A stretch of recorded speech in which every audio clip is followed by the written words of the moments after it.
Assalamualaikum warahmatullahi wabarakatuh. Waalaikumsalam warahmatullahi wabarakatuh. Alhamdulilladzi arsala rasulahu bil huda wa dinil haq liyudhhirahu 'ala dini kullih wa kafa billahi syahida. Asyhadu an la ilaha illallah wahdahu la syarikalah wa asyhadu anna Muhammadan abduhu wa rasuluhu la nabiyya ba'dah. Allahumma sholli ala sayyidina Muhammad wa ala alihi wa ashabihi ajmain, amma ba'du. Yang saya hormati, yang sangat saya hormati Bapak Dr. Kyai Haji Anwar Abbas selaku Sekretaris Umum Majelis Ulama Indonesia Pusat. Yang sangat saya hormati Bapak Profesor Dr. Muhammad Nur Yasin SH MAG sebagai Ketua Prodesi. Bapak-bapak para pengurus Prodesi yang saya hormati, para narasumber. Di sini ada Pak Ahmad Jauhari, kemudian Bapak Insinyur Ahmad Kusna, Bapak Dr. Humaydi Jafar SAG MH, dan Bapak Moderator Dr. Abdul Mujib MAG, dan seluruh peserta yang saya hormati. Pertama, izinkan kami memanjatkan puji syukur alhamdulillah kehadirat Allah Subhanahu wa taala yang telah melimpahkan rahmat, taufik, dan hidayahnya kepada kita sekalian, sehingga pada siang menjelang sore ini kita bisa bertemu dalam acara webinar di saat ini. Mudah-mudahan ini dalam bimbingan dan ridho Allah Subhanahu wa taala. Amin. Amin amin ya Rabbal. Shalawat dan salam kami sanjungkan kepada junjungan kita Nabi besar Muhammad sallallahu alaihi wasallam, kepada para keluarganya, para sahabatnya, dan kepada kita semua sampai akhir zaman. Amin. Bapak, Ibu, dan saudara sekalian, saya diberi tugas untuk menyampaikan interrelasi kompetensi pengendalian agama dan Basarnas dalam penyelesaian sengketa ekonomi syariah. Ini sangat relevan sekali dengan kondisi sekarang, apalagi tadi Bapak Kyai Haji Anwar Abbas menyampaikan bahwa ingin memperkuat kondisi Basarnas. Itu sangat bagus sekali, karena saya dan terima kasih sekali, karena dalam kenyataannya memang perkara di pengadilan itu sudah luar biasa banyaknya. Setahun rata-rata selama 1 tahun perkara di pengadilan agama itu sekitar 500.000, Pak. Waduh, 500.000 perkara, 500.000 belum yang di peradilan umum. Jadi 1 tahun seluruh Indonesia 4 lingkungan itu sekitar 3 juta, Pak. Perkara di Indonesia 3 juta, antara 2,5 juta sampai 3 juta. Nah, ini kalau kita memperkuat Basarnas, tentu itu akan menjadi solusi yang terbaik. Karena itu saya setuju sekali dalam rangka untuk memperkuat Basarnas, bagaimana perkara itu tidak semuanya ke pengadilan, tapi penyelesaiannya disampaikan, diajukan ke Basarnas.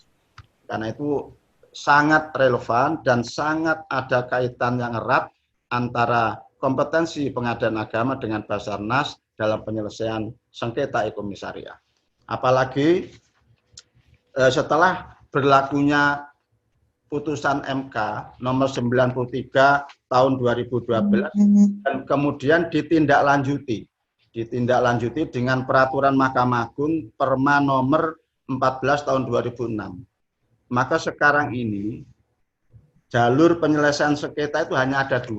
Jalur litigasi hanya pengadilan agama, hanya ke pengadilan agama. Pengadilan umum yang selama ini ikut menangani sudah tidak lagi menangani perkara ekonomi syariah, karena Perma itu dengan tegas menyatakan bahwa sengketa ekonomi syariah itu hanya menjadi wewenang pengadilan agama. Sehingga dengan sejak itu peradilan umum tidak lagi menerima. Kalaupun ada, masih ada 1-2, insya Allah di tingkat kasasi akan dibatalkan dan dinyatakan peradilan umum tidak berwenang untuk mengadili perkara ekonomi syariah. Ini satu kondisi yang mungkin menggembirakan, di samping bagaimana kita bisa menguatkan peran Basarnas. Bapak, Ibu, para peserta yang saya hormati, sebelumnya mari kita lihat pasang surut kompetensi pengadilan agama.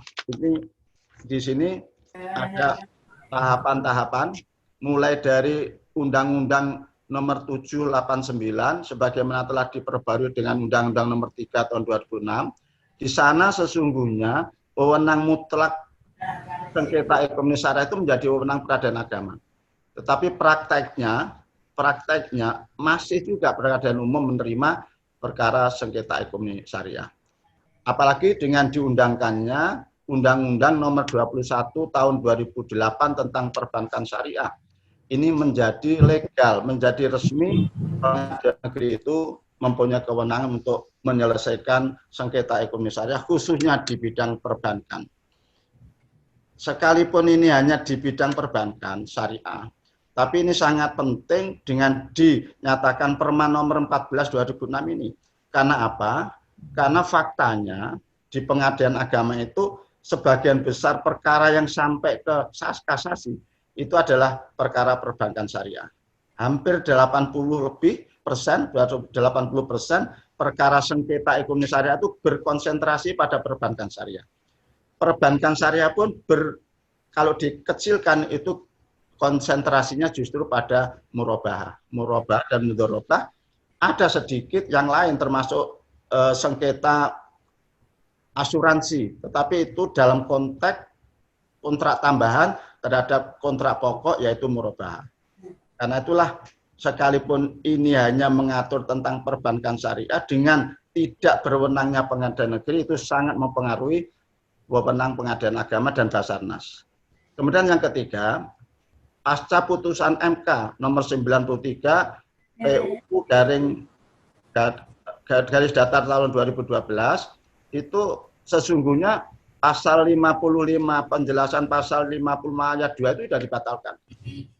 Hanya kepada pengadilan agama dan kepada Basarnas prinsipnya. Tetapi kenyataannya masih menerima perkara-perkara ekonomi syariah diajukan ke pengadilan negeri. Baru setelah berlakunya Perman nomor 14 tahun 2016 yang dikeluarkan oleh pimpinan Mahkamah Agung, maka sejak itulah pengadilan negeri tidak menerima lagi masalah yang berkaitan dengan sengketa ekonomi syariah. Bahkan kalau masih menerima di tingkat kasasi, insya Allah akan dibatalkan dan dinyatakan tidak berwenang. Di samping itu ada satu kasus awal-awal tahun 2017 itu pengadilan negeri masih mengeksekusi terhadap putusan sengketa ekonomi syariah tanggungan yang berkaitan dengan tanggungan, maka justru oleh pimpinan diperintahkan ketua ini untuk diperiksa dan dijatuhi hukuman. Nah ini menunjukkan bahwa Mahkamah Agung juga serius bahwa sengketa ekonomi syariah itu hanya menjadi wewenang pengadilan agama secara litigasi.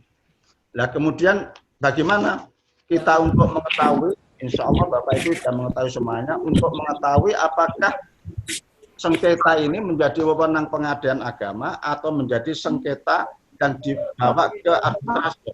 Kita semua sudah tahu, itu dilihat klausul akadnya. Dalam klausul akad itu akan ditentukan sengketa itu selesaikan di mana. Apakah di arbitrase atau di Basarnas. Maaf, apa di Basarnas atau di pengadilan agama. Kalau klausul akadnya itu menentukan sengketa itu diselesaikan di Basarnas, maka pengadilan agama tidak punya kewenangan untuk menyelesaikan sengketa itu.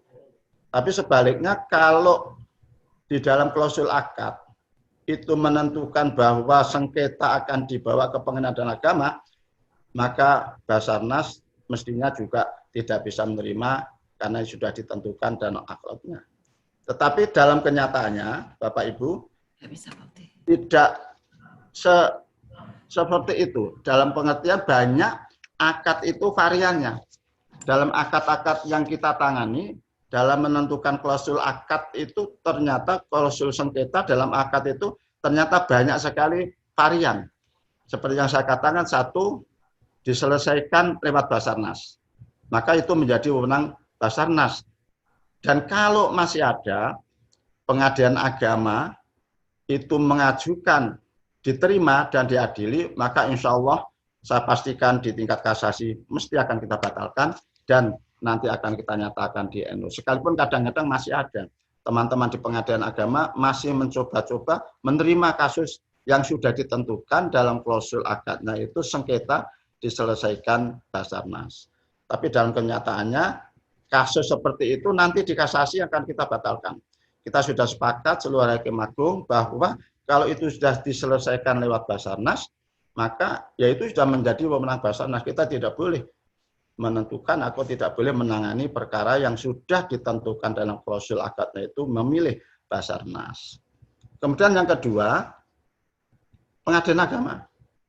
Kalau sudah ada akad itu menentukan klausul ke Pengadilan Agama, maka sebaiknya juga tidak bisa diterima di Basarnas. Tapi ada varian lain yang ada di dalam akad yang sekarang ini sering kita tangani. Apa itu? Satu, menyebutkan kedua lembaga ini. Kalau ada sengketa, diselesaikan melalui Pengadilan Agama dan juga melalui Basarnas. Nah, mestinya ini nanti interrelasinya, kalau ada kasus semacam ini, sebaiknya Pengadilan Agama menerima sepanjang kasus ini belum diputus dan diselesaikan di Basarnas. Nah, demikian juga mestinya Basarnas juga harus bisa menyelesaikan kalau kasus ini belum diputus oleh Pengadilan Agama. Karena kalau ini sudah diputus di Pengadilan Agama, kemudian masih tetap diperiksa di Basarnas, maka nanti akan menjadi sulit dalam pelaksanaan putusannya, yaitu eksekusinya. Kemudian masih ada juga, setelah Perma ini, Perma nomor 14 tahun 2016 itu yang menyebutkan di klausul akadnya itu diselesaikan di Pengadilan Negeri. Nah, kalau itu ada klausul diselesaikan di Pengadilan Negeri, maka menurut kami itu menjadi kompetensi absolut Peradilan Agama. Basarnas tidak boleh mengadili itu karena itu kembali kepada hukum asalnya. Kalau tidak menyebut klausul, maka mestinya harus ke Pengadilan Agama. Karena aslinya wewenang itu diselesaikan di Pengadilan Agama. Kemudian ada juga yang menentukan klausul itu diselesaikan ke Pengadilan Negeri. Nah, kalau itu diselesaikan ke Pengadilan Negeri, itu mesti kita baca secara litigasi, itu mesti menjadi wewenang Pengadilan Agama. Basarnas tidak punya wewenangan untuk mengadili perkara yang sudah diklausulkan, ditulis dalam klausul akadnya itu sengketa disampaikan ke Pengadilan Negeri. Nah, baik akadnya itu sebelum Perma tahun 2016 maupun akad itu dilaksanakan setelah tahun 2016. Itu di praktek kita itu menjadi wewenang kita. Nah, kemudian di mana interrelasi antara Pengadilan Agama dengan Basarnas dengan menangani perkara ekonomi syariah ini? Yang pertama justru timbul di dalam akadnya ini. Di dalam akad ini masih bervariasi, ada 6 variasi tadi. Ada yang Basarnas, tetapi oleh Pengadilan Agama masih diputus. Ya, itu insya Allah nanti di tingkat kasasi akan kita batalkan. Kemudian ada juga Pengadilan Agama, tapi diselesaikan Basarnas barangkali, mudah-mudahan tidak ada. Tapi kalau Basarnas diselesaikan Pengadilan Agama masih ada kadang-kadang. Tapi di tingkat kasasi mesti kita batalkan. Kemudian yang kedua, di samping akad ini munculnya interrelasi karena akad itu terutama akad yang menyebutkan diselesaikan lewat Pengadilan Agama dan diselesaikan melalui Basarnas. Itu dengan catatan ada interrelasi seperti tadi itu kita selesaikan di Pengadilan Agama kalau selama belum ada putusan Basarnas. Tapi kalau sudah ada putusan Basarnas, kita pun akan menyatakan menolak atau tidak menerima karena itu nanti akan mempersulit dalam eksekusi perkara dalam Pengadilan Agama. Kemudian yang kedua, nah ini mungkin yang perlu juga kita pikirkan, karena eksekusi, kenapa tadi problem yang disampaikan Pak Kiai itu Basarnas kenapa kok sepi? Nah mungkin diantaranya ada problem Basarnas itu tidak bisa menyelesaikan, tidak bisa mengeksekusi putusan. Karena putusan Basarnas itu dieksekusi oleh Pengadilan Agama. Jadi kalau ada putusan Basarnas, kemudian para pihak tidak mau secara sukarela, maka yang akan melaksanakan adalah Pengadilan Agama. Yang akan melakukan eksekusi diajukan permohonan ke Pengadilan Agama, bukan dilakukan oleh Basarnas. Karena Basarnas barangkali tidak memiliki perangkat ya, perangkat jurusitanya tidak ada dan sebagainya, karena itulah mungkin diajukan ke Pengadilan Agama. Karena itu mungkin ini salah satu problem bagaimana memperkuat Basarnas itu diantaranya karena mungkin dianggap tidak tuntas. Dia eksekusi masih ke Pengadilan Agama. Kemudian interrelasi yang ketiga, Pengadilan Agama punya kewenangan untuk membatalkan putusan arbitrase. Nah, membatalkan putusan arbitrase itu wewenang Pengadilan Agama. Kemudian yang ketiga, keempat, Pengadilan Agama juga bisa membatalkan, bisa melakukan eksekusi terhadap putusan arbitrase internasional. Dan yang kelima, dalam tanda petik, Pengadilan Agama juga bisa membatalkan putusan arbitrase internasional. Yang kelima, yang keenam, Pengadilan Agama berwenang mengadili perlawanan terhadap eksekusi putusan Basarnas. Kalau dieksekusi di Pengadilan Agama, kemudian pihak ketiga atau pihak yang bersangkutan mengajukan perlawanan, perlawanannya diajukan ke Pengadilan Agama, bukan diajukan ke Basarnas. Ini mungkin satu problem, satu masalah, kenapa kita susah untuk memperkuat Basarnas, karena itu mungkin ini perlu dipikirkan. Mungkin ada yang bertanya, loh ini di Undang-Undang Nomor 30 tahun 1999 itu kan dinyatakan pembatalan dan eksekusi itu di Pengadilan Negeri. Loh kenapa kok ini dilaksanakan di Pengadilan Agama? Dasarnya apa? Nah, itu di dalam pandangan Mahkamah Agung, khususnya di Kamar Agama, sepanjang itu menyangkut hukum acara, maka seluruh kalimat yang ada di undang-undang, tidak hanya Undang-Undang Nomor 30, tapi seluruh peraturan, sepanjang itu menyangkut hukum acara, maka kalimat peradilan umum atau peradilan negeri itu harus dibaca peradilan agama. Harus dibaca oleh kita, itu peradilan agama. Kalau enggak, kita tidak bisa berjalan. Seperti HIR. HIR itu semuanya mengatur pengadilan negeri. Tapi sepanjang itu acara, maka pengadilan negeri itu harus dibaca pengadilan agama. Apalagi dengan dikeluarkannya Perma nomor 14 tahun 2016 ini dengan tegas sekali mengatur bahwa pelaksanaan putusan atau eksekusi putusan peradilan, putusan ekonomi syariah oleh peradilan agama, hak tanggungan, kemudian juga fidusia menjadi wewenang Pengadilan Agama. Bahkan dalam ayat berikutnya, yaitu pasal 13 ayat 2-nya lebih tegas lagi, menyatakan bahwa Pengadilan Agama punya kewenangan untuk mengeksekusi putusan arbitrase nasional, yaitu Basarnas. Bahkan bisa membatalkan. Itu diatur dengan tegas di dalam pasal 13 ayat keduanya, bahwa putusan Basarnas itu kalau mau dibatalkan, membatalkannya tidak ke Pengadilan Negeri, tapi ke Pengadilan Agama, sekalipun pasal itu berbunyi Pengadilan Negeri. Tapi karena ini hukum acara, dan itu diatur dalam Perma nomor 14 tahun 2016, maka pembatalan itu diajukan kepada Pengadilan Agama. Termasuk eksekusinya. Nah, eksekusi putusan Basarnas tidak ke Pengadilan Negeri, tidak ke Pengadilan Negeri, tapi diajukan ke Basarnas sesuai dengan pasal-pasal dalam Undang-Undang Nomor 30 tahun 99, diperkuat dengan Perma Nomor 14 tahun 2016 yang dengan tegas itu menyatakan bahwa eksekusi dan pembatalan yang berkaitan dengan putusan Basarnas itu diajukan ke Pengadilan Agama, sekalipun pasalnya itu di Pengadilan Negeri. Karena itu ada paham teman-teman kalau itu bahwa pasalnya itu Pengadilan Negeri itu sudah dianulir dengan Perma nomor 14 tahun 2016 bahwa semuanya itu ke Pengadilan Agama. Karena itulah untuk memperkuat posisi Pengadilan Agama dan juga peradilan agama dan juga Basarnas, marilah kita sama-sama interrelasi ini kita perkuat. Kalau ada perkara sudah ada klausul Basarnas, insya Allah kita konsisten akan menyerahkan dan tidak akan mengadili. Dan kalau teman-teman PA tetap mengadili, akan kami batalkan dan akan kami nyatakan bahwa gugatan tidak dapat diterima karena bukan wewenang pengadilan agama.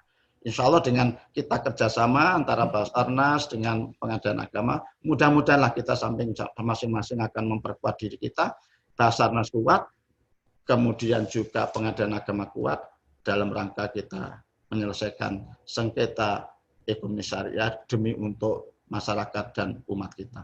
Terima kasih, ini barangkali pokok-pokok pikiran yang bisa kami sampaikan, bagaimana interaksi, interrelasi itu ada 6 tadi, interrelasi ada 6 masalah tadi yang sudah saya sampaikan, mulai dari eksekusi, mulai dari pembatalan dan sebagainya, tadi saya sampaikan, mudah-mudahan ada guna dan ada manfaatnya.